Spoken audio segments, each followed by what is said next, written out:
Dylan! Dylan! Dylan!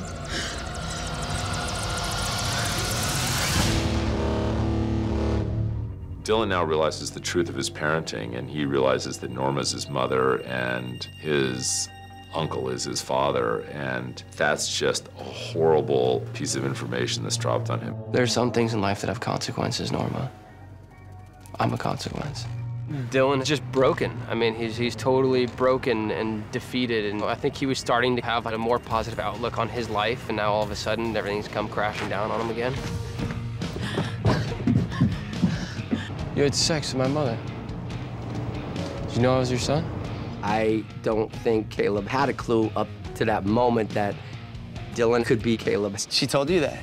His mind's whirling, but at the same time, he's studying his face, his nose, his features, and then he starts thinking about the timing of it all, and he's like, oh my God. Dylan is just like in a weird dream. He feels like Norma and Norman have known this about him his whole life, like they've been, like it's been their secret, like that's why they've always been so close. And he's imagining all these things that aren't true. What if you were given a piece of information about yourself? It's something that totally changed the way you perceive yourself for the rest of your life. Norman sees his brother getting further away from him, and that relationship starting to break down. He's ashamed of himself, basically, and it's really the process of him trying to find some emotional position that's comfortable that he can sit in, and he can't find it. You brought me into this world using me, knowing what I was, not caring, just thinking about yourself. It wasn't like that. You have to believe me. There's part of Dylan that really wants to just hug her and get past it, and he just can't. He just can't do it. It's just like this rage coming out of him. He's slamming the door in her face. Move away. No, I will not. I will not let you leave.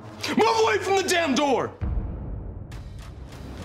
I went over to that motel to make him leave. To tell him I remember what he did to me, to face him and tell him that I'm not scared of him anymore. But I couldn't.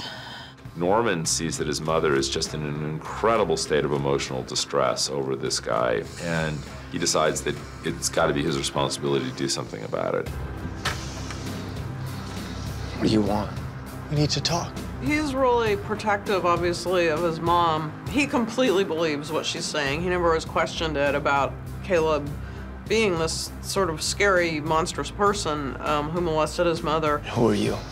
I'm Norman Bates. Norman confronts Caleb, but what we don't realize is that he's become Norma in that moment. You stole my childhood. You took my innocence away. He starts channeling all of his mother's pain and anger over what happened to her. His intent is to kill Caleb. You were just using me, you son of a bitch! It's a whole new range of emotions that we haven't seen Norman express yet. It's an evolution of him starting to connect with her to the point where he himself is lost in the connection. You see that journey continuing towards that place where we know he must end up. We see how deeply impacted Norman is by what's happened. Norman? It's me, Cody.